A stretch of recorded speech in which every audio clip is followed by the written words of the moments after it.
I've never told this story to anyone outside my close family because even now I'm not sure how I'm supposed to explain it without sounding paranoid.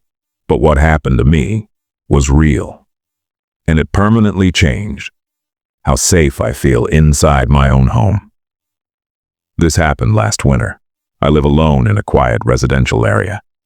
Nothing fancy, just a small one-story house at the end of a short street, the kind of place where nothing ever happens. That's why it took me longer than it should have to realize something was wrong. It started with small things. One night I came home from work around 9 p.m. and noticed my front door was unlocked. I clearly remembered locking it that morning. I stood there for a moment, keys still in my hand, trying to convince myself I was mistaken. Eventually, I told myself I probably just forgot. It happens, right? Inside, everything looked normal. The next morning, my kitchen chair was slightly pulled out from the table, just a few inches. I live alone and I always push my chairs in. It bothered me, but again I brushed it off. Maybe I moved it without thinking. That's the pattern that scares me the most now. How easy it is to explain away things that shouldn't be happening. 2 nights later, I woke up around 3 a.m. to the sound of something soft hitting the floor. Not loud, more like a gentle thud. I held my breath and listened. Silence. I didn't get up.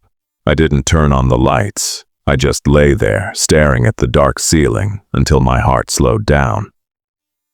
The next morning, I found my bathroom cabinet door open. Inside, my prescription bottle was on the counter.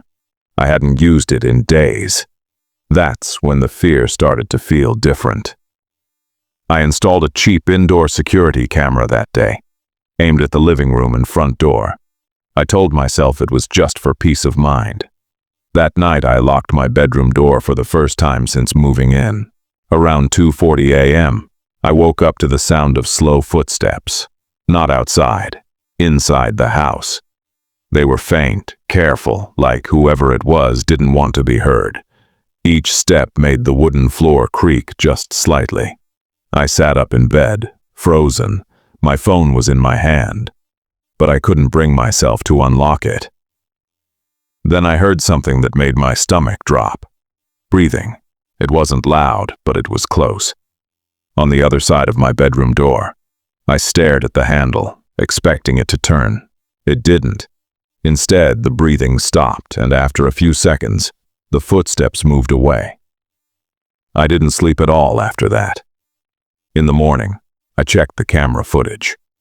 At 2:37 a.m., the front door opened. A man stepped inside. He was barefoot, thin, wearing dark clothes. He moved slowly, like he knew exactly where everything was. He didn't look at the camera even once. What chilled me was how calm he was. He walked into the kitchen, opened the fridge, and ate something with his hands. Then he sat at my dining table, just sitting there, for almost 10 minutes, doing nothing. Then he stood up and walked down the hallway, toward my bedroom. The camera didn't catch what happened next, but the timestamp showed him leaving the house at 3:12 a.m. I called the police immediately. They searched the house and found signs that someone had been living in my attic. Food wrappers, a blanket, empty water bottles. He had been there for weeks, maybe longer. When they arrested him later that day, the officer told me something I'll never forget. The man admitted he waited until I was asleep every night before coming down. He said he liked listening to people breathe when they didn't know they weren't alone. I moved out 2 weeks later. Even now, I can't sleep without locking my door. And sometimes in the middle of the night, I wake up convinced I can hear someone breathing in the dark. And that's the worst part.